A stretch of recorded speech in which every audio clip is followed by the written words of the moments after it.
Class 12 की business studies का chapter 1 nature and significance of management आज यहाँ पर हम पढ़ रहे हैं। ये आज पार्ट 2 है। पार्ट 1 में बना चुकी हूँ जिसमें मैंने आपको स्टार्टिंग के जो मैनेजमेंट के कैरेक्टरिस्टिक्स हैं, साथ ही साथ उसके इम्पॉर्टेंस और ऑब्जेक्टिव हैं वो समझा दिए हैं। यदि आपने नहीं देखे हैं तो प्रीवियस वीडियो देख लेना या मेरी प्लेलिस्ट में चले जाना, वहाँ पर आपको सभी वीडियोस अवेलेबल रहेंगे। आज यहाँ पर हम इसी चैप्टर के सेकंड पार्ट को स्टार्ट करने वाले हैं। हम किस बुक से पढ़ें इसको लेकर आप लोग कंफ्यूज हैं यदि, तो आप किसी भी बुक से पढ़ लीजिए, आपको अकॉर्डिंग टू सिलेबस ही पढ़ना होगा। तो आज यहाँ पर मैं पूजा मेहता मेरे यूट्यूब चैनल स्टडीनेटिक पर आपको जो भी पढ़ाऊँगी अकॉर्डिंग टू सीबीएसई सिलेबस ही पढ़ाऊँगी। हम देख लेते हैं कि सीबीएसई ने जो सिलेबस दिया था उसके अकॉर्डिंग अभी हमारी कहाँ तक पढ़ाई पहुँची है। तो अभी तक आप देखिए हमने जो यूनिट 1 है उसका जो पहला वाला पार्ट में कंप्लीट किया था, जिसमें मैनेजमेंट के कॉन्सेप्ट, ऑब्जेक्टिव एंड इम्पोर्टेंस पढ़ लिए थे। आज जो सेकंड पार्ट है उसमें management as a science, art and profession पढ़ेंगे, लेवल ऑफ मैनेजमेंट पढ़ेंगे और मैनेजमेंट के ये सभी फंक्शन पढ़ेंगे। इससे हमारा ये पार्ट पूरा हो जाएगा। ये पार्ट 2 रहेगा। फिर जो पार्ट 3 आएगा उसमें मैं आपको कोऑर्डिनेशन पढ़ा दूंगी। तो हम बिना देरी किए स्टार्ट करते हैं हमारे पार्ट 2 को, जिसमें मैं आपको बताऊंगी कि मैनेजमेंट आर्ट भी है, साइंस भी है और प्रोफेशन भी है। यदि मेरा पढ़ाने का तरीका आपको अच्छा लग रहा है तो चैनल को सब्सक्राइब ज़रूर कर देना। तो चलो बिना देरी किए स्टार्ट कर देते हैं। Management as an art. देखो, मैनेजमेंट को आर्ट भी कहा गया है, मैनेजमेंट को साइंस भी कहा गया है और मैनेजमेंट को प्रोफेशन भी कहा गया है।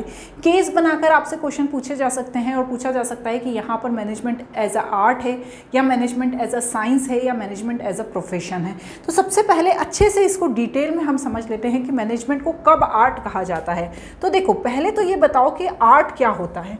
What is art? Art is the skillful and the personal application of existing knowledge to achieve desire result. देखो, आर्ट क्या है? एक स्किलफुल और पर्सनल एप्लीकेशन है नॉलेज की। मतलब हर व्यक्ति के पास अपना खुद का नॉलेज होता है। जैसे मैं हूँ, मैं यहाँ पर कॉमर्स पढ़ा रही हूँ तो मेरे पास अपना नॉलेज है, मैंने MBA किया हुआ है तो मुझे पता है कि किस तरीके से पढ़ाना है। और जब मुझे पता है तो मैं उस तरीके से पढ़ाती हूँ, उससे मुझे डिज़ायर रिजल्ट मिल जाते हैं। अब मेरे पास जो क्वालिफिकेशन है उसके थ्रू मैं आपको पढ़ा रही हूँ, साथ ही साथ मैं कुछ ऑब्जर्व भी करती हूँ कि इस तरीके से मुझे पढ़ाना चाहिए। साथ ही साथ जब मैं कुछ टाइम तक एक ही चीज़ करती हूँ तो मुझे उसका एक्सपीरियंस भी हो जाता है। सिर्फ आपने पढ़ाई की है या आपके पास ऑब्जर्वेशन है या आपके पास उस चीज़ का एक्सपीरियंस है, ये काफ़ी नहीं है। आप में, हर व्यक्ति में एक आर्ट होता है अपने काम को करने का। मैं कॉमर्स की टीचर हूँ, मैं बिजनेस स्टडीज़ एंड अकाउंट्स पढ़ाती हूँ। मेरे जैसे कई टीचर हैं जो यही सब्जेक्ट पढ़ाते हैं, यही टॉपिक समझा रहे हैं, लेकिन मेरा एक अपना आर्ट है पढ़ाने का, मेरा एक अपना तरीका है पढ़ाने का। उसी तरह आप किसी भी फील्ड में चले जाइए, आपके जैसे बहुत सारे लोग होंगे जो आप ही के जैसा काम करते होंगे, लेकिन कुछ लोगों को जल्दी प्रमोशन मिल जाता है, कुछ लोग जल्दी आगे निकल जाते हैं। क्यों? क्योंकि उनमें वो आर्ट होता है कि वो चीज़ों को समझते हैं और आगे बढ़ते हैं। तो मैनेजमेंट एक कला है, हिंदी में बोला जाए तो एक कला है जिसे आप अपने आप आपके अंदर आती है। थोड़ा सा आप उसे सीखते हैं थ्रू पढ़ाई, थ्रू ऑब्जर्वेशन, थ्रू एक्सपीरियंस। और थोड़ी सी कला बाय बर्थ भी होती है कि आप में वो चीज़ है। आप ही देखते होंगे अपने घर में भाई बहन होते होंगे, किसी में वो चीज़ अच्छी होती होगी, किसी में वो चीज़ अच्छी नहीं होती होगी। अब इसीलिए मैनेजमेंट को आर्ट कहा गया है। अब यहाँ पर कुछ पॉइंट दिए हैं। Existing of the theoretical knowledge. देखो, थ्योरेटिकल नॉलेज भी होना ज़रूरी है। Art presupposes the existence of the certain theoretical knowledge. Expert in their respective area have derived certain basic principle which are applicable for the particular form of art. For example, literature on the dancing, public speaking, acting and music widely recognized. मतलब आपने वो चीज़ सीखी है, जैसे आपने dancing सीखी है, dancing में आपको उस चीज़ का नॉलेज है। अब उसमें आप अपना आर्ट इंक्लूड करके उसको और ज़्यादा एक्सप्लोर कर रहे हो। उसी तरह आपने म्यूज़िक सीखा है, आपने स्पीकिंग सीखी है, एक्टिंग सीखी है, फिर अपनी उसमें आप एफर्ट लगा के उसे और ज़्यादा एक्सप्लोर कर रहे हो। Personalized application. The use of the basic knowledge various of the individual to individual. मैंने क्या बताया कि मैं भी बिजनेस स्टडी पढ़ाती हूँ, दूसरा टीचर भी बिजनेस स्टडी पढ़ाता है, लेकिन हर इंडिविजुअल टू इंडिविजुअल उसके पढ़ाने का तरीका अलग हो सकता है। तो यहाँ पर इसे बताया गया है कि हर व्यक्ति अलग होता है, जैसे दो स्पीकर बोलने वाले अलग हो सकते हैं, दो एक्टर अलग हो सकते हैं, दो राइटर हो सकते हैं, वो अपने हिसाब से अपने आर्ट के हिसाब से काम करते हैं, ठीक है ना, based on the practice and creativity. अब आपने स्टडी कर ली और स्टडी करके आपने अपनी सारी सर्टिफिकेट डिग्रीज बंद करके डब्बे में रख दी और उसका कोई यूटिलाइजेशन नहीं किया, तो क्या आप उस आर्ट के थ्रू आगे बढ़ पाएंगे? नहीं। आप जब तक उस चीज़ की प्रैक्टिस नहीं करेंगे, जब तक आप उस चीज़ में क्रिएटिविटी नहीं लाएंगे, तब तक आप अपने आप को आगे नहीं ले जा सकते। तो यहाँ पर जो आर्ट है, मैनेजमेंट है, वो बेस्ड होता है प्रैक्टिस और क्रिएटिविटी पे। तो जब भी इस तरह से कोई क्वेश्चन आए ना कि मैनेजमेंट एज अ आर्ट क्यों है, जिसमें क्रिएटिविटी की बात करें, जिसमें आपके ऑब्जर्वेशन की बात करें, जिसमें बोलें कि दो व्यक्ति अलग हो सकते हैं, तो वहाँ पर आपको ये जानना ज़रूरी है कि मैनेजमेंट एज अ आर्ट के बारे में बात हो रही है और आपको उसी से संबंधित जवाब देना है। ये केस बनाकर कईयों बार इससे रिलेटेड क्वेश्चन पूछे गए हैं, इसलिए मैं आपको अच्छे से समझा रही हूँ कि जब व्यक्ति को स्टडी करता है, ऑब्जर्वेशन करता है, एक्सपीरियंस करता है, साथ ही साथ पर्सन टू पर्सन हर व्यक्ति की सीखने की कला अलग होती है, उसको बताने की कला अलग होती है। तो जब ये सब चीज़ें अलग होती हैं, इसी कारण से मैनेजमेंट को आर्ट कहा गया है कि हर व्यक्ति अपने आर्ट के अकॉर्डिंग काम करता है। ठीक है, क्लियर हो गया बहुत अच्छे से। अब नेक्स्ट क्या है, management as a science. Management को साइंस भी कहा गया है। क्यों कहा गया है? Management is a science. Science is a systemized body of knowledge that explain certain general truth और the operation of general law. मतलब उनका ये कहना है कि हमने अभी अभी हमने आर्ट बोला मैनेजमेंट को, लेकिन ये अब ये कह रहे हैं कि मैनेजमेंट साइंस भी है। क्यों है? क्योंकि वो एक सिस्टमाइज्ड बॉडी ऑफ नॉलेज है जो जनरल ट्रुथ को बताती है, जो जनरल लॉ से बने हुए हैं। मतलब ये फिक्स है, इन्हें चेंज नहीं किया जा सकता। कुछ ऐसे लॉज हैं जो बने हुए हैं और उन्हीं के अकॉर्डिंग काम करना पड़ता है, इसलिए मैनेजमेंट को एज अ साइंस कहा गया है।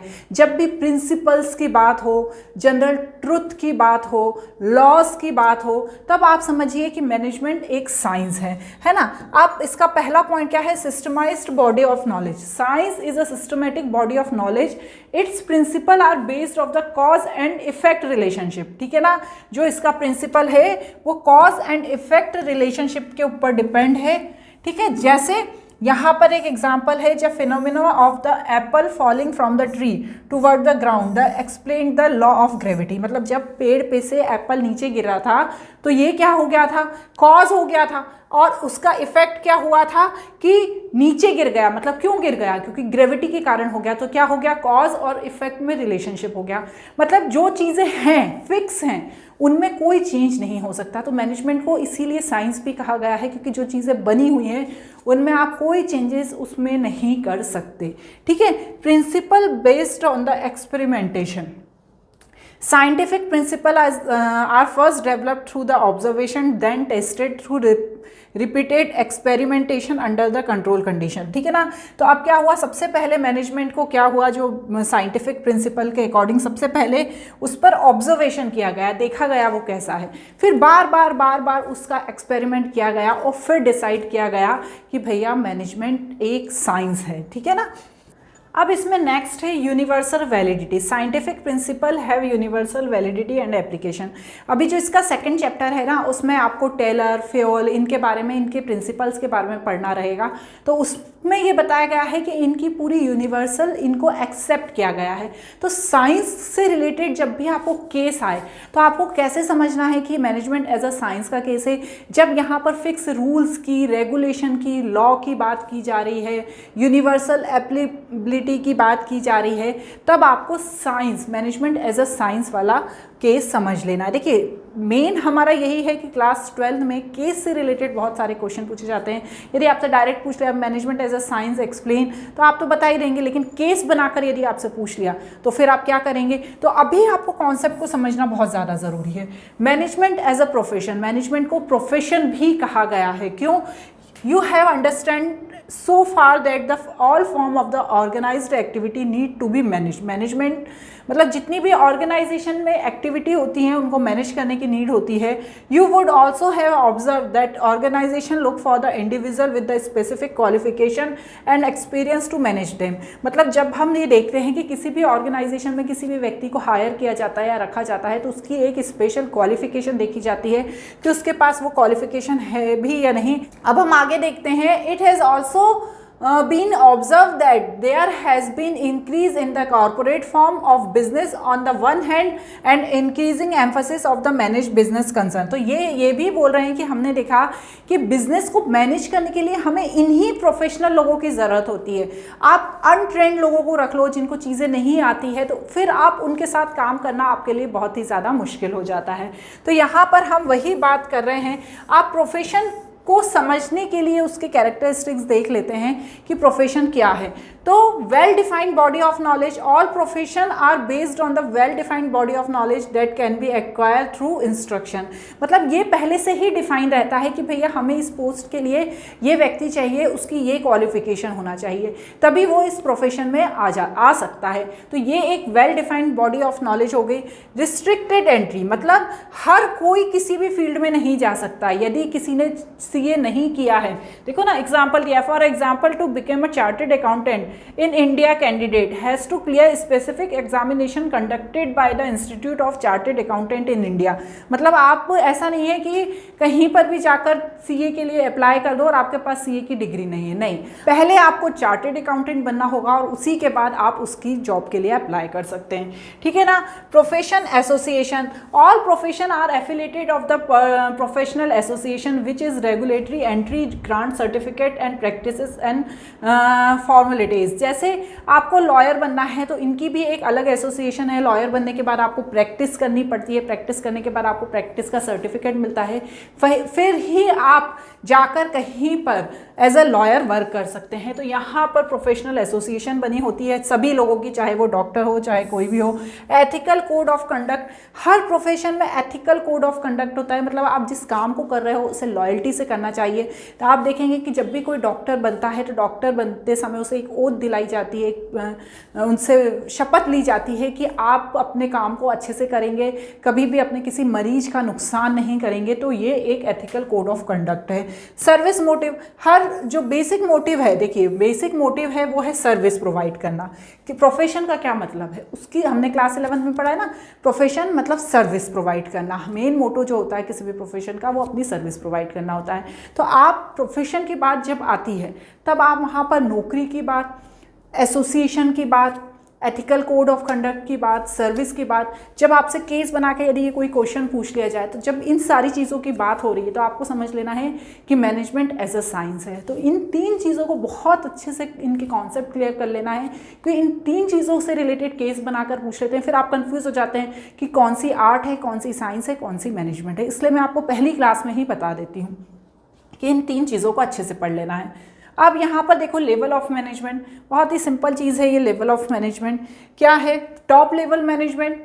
टॉप लेवल मैनेजमेंट में जो सबसे ज़्यादा किसी भी ऑर्गेनाइजेशन में सीनियर लोग होते हैं, ठीक है, अपर सीनियर, ठीक है ना, they consist of the senior most executive of the organization, है ना। उन्हें चाहे कुछ भी कह सकते हैं, हर जगह उन्हें अलग अलग चीज़ कहते हैं, जैसे chairman, chief executive officer, chief operating officer, president, vice president, ठीक है ना, जो सबसे ऊपर वाली लेवल पे काम कर रहे हैं, ठीक है, सबसे ऊपर टॉप पर काम कर रहे हैं, वही कंपनी के सारे डिसीजन लेते हैं, फाइनेंशियल डिसीजन, आगे के जितने भी डिसीजन हैं वही लेते हैं। जैसे यहाँ पर for example chief finance officer, vice president, their basic task to integrate diverse element and coordinate the activity different department according to the overall objective of the organization. मतलब मेन जो भार होता है ना, इन्हीं के ऊपर होता है कि इन्हें ऑर्गेनाइजेशन के ऑब्जेक्टिव को पूरा करने के लिए जो नीचे के लोग हैं उनसे काम कराना है।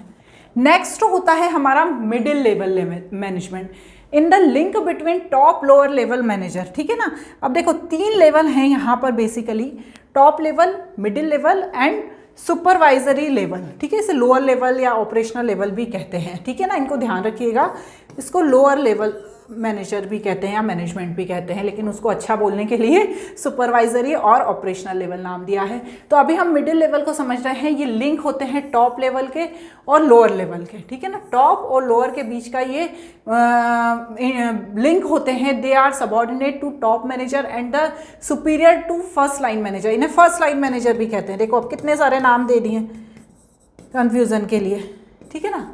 ये कौन होते हैं? टॉप लेवल मैनेजमेंट के सबऑर्डिनेट होते हैं और सुपीरियर किसके होते हैं? फर्स्ट लाइन मैनेजर के।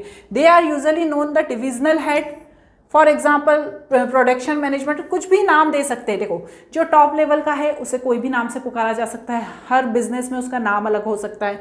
उसके बाद जो मिडिल लेवल के हैं, मतलब जो ऊपर के लोगों की बात जो नीचे के लेवल तक पहुंचाना है, वो काम कौन करते हैं? मिडिल लेवल के मैनेजर करते हैं, ठीक है ना।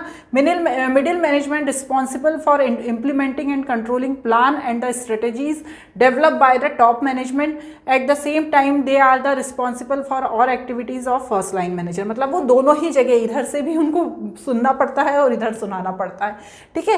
लास्ट है सुपरवाइजरी और द ऑपरेशनल मैनेजमेंट, ठीक है। ये लास्ट के होते हैं, यही मेन काम करते हैं किसी भी बिजनेस में, यही होते हैं जो काम करते हैं और वो काम करने के बाद उसकी रिपोर्ट देते हैं मिडिल लेवल को, मिडिल लेवल वाले देते हैं टॉप मैनेजमेंट को। तो सुपरवाइजरी लेवल जो होता है ना, ये सारी चीज़ों को मैनेज करने में हेल्प करता है। इनके मेन एफर्ट होते हैं कि ये आउटपुट को मेंटेन करता है, ठीक है। जो हम प्रोडक्ट बना रहे हैं उसके आउटपुट को मेंटेन करता है, वेस्टेज मटेरियल को मिनिमाइज करता है, सेफ्टी स्टैंडर्ड को मेंटेन करता है। The quality of the workmanship and the quality of the output depend of the hard work and discipline of the loyalty of the workers, ठीक है ना। जो हम प्रोडक्ट बना रहे हैं उसका मेन जो दारोमदार होता है वो इन्हीं के ऊपर होता है, ठीक है ना। अब आज के वीडियो में एक और चीज़ पढ़ेंगे हम। ये देखिए इस तरह का डायग्राम आप बना दीजिएगा जब भी आपसे क्वेश्चन पूछे। यहाँ पर भी केस बेस्ड क्वेश्चन आ सकते हैं। एक केस बना के दे देंगे, उसमें पूछेंगे कि टॉप लेवल से रिलेटेड है, मिडिल लेवल से रिलेटेड है या सबऑर्डिनेट से रिलेटेड है या ऑपरेशनल लेवल से रिलेटेड है। बार बार केस को इसलिए रिपीट कर रही हूँ क्योंकि क्लास 12 में केस से रिलेटेड क्वेश्चन बहुत पूछते हैं। डायरेक्ट पूछ लेते हैं तो फिर आपको कोई दिक्कत ही नहीं होती, आप तो वैसे याद करके जाते हैं, ठीक है। अब नेक्स्ट जो है फंक्शन ऑफ मैनेजमेंट, क्योंकि ये जो फंक्शन है इनको यहाँ थोड़ा सा ही बताऊंगी, ज़्यादा नहीं बताऊंगी, क्योंकि पूरा जो आगे के 4-6 चैप्टर हैं वो इसी से रिलेटेड है। मैंने जब डेफिनेशन बताई थी तभी मैंने बहुत अच्छे से ये सभी फंक्शन को भी एक्सप्लेन कर दिया था। प्लानिंग मैंने याद कीजिए पार्ट 1 में मैंने एक डेफिनेशन बताई थी जिसमें मैंने एक इंटीरियर डिज़ाइनर का एग्जाम्पल दिया था। तो planning is the function of the determine advance what to be done and who is to be done. It implies setting goals in advance and developing the way of achieving them effectively and efficiently, ठीक है ना। मतलब interior designer जब अपना office खोलना चाह रही है तो वो प्लानिंग करेगी कि ये काम कैसे होगा और कौन कौन इस काम को करने में हेल्प करेगा और किस तरीके से हम इफेक्टिवली एंड एफिशिएंटली ये काम को कर पाएंगे। तो यहाँ पर प्लानिंग का ये काम होता है। सेकंड है organizing. Organizing is the management function of the assigning duties, grouping task, establishment authority and the allocating resources required to carry out the specific plan. अब आपने प्लानिंग कर ली, उसके बाद आपको ऑर्गेनाइजिंग करनी होगी कि आप किससे क्या काम कराएंगे, कैसे रिसोर्सेज का यूज़ करेंगे, कैसे अपने काम को प्रॉपर वे में ऑर्गेनाइज करके अपने गोल को अचीव करेंगे, ठीक है ना।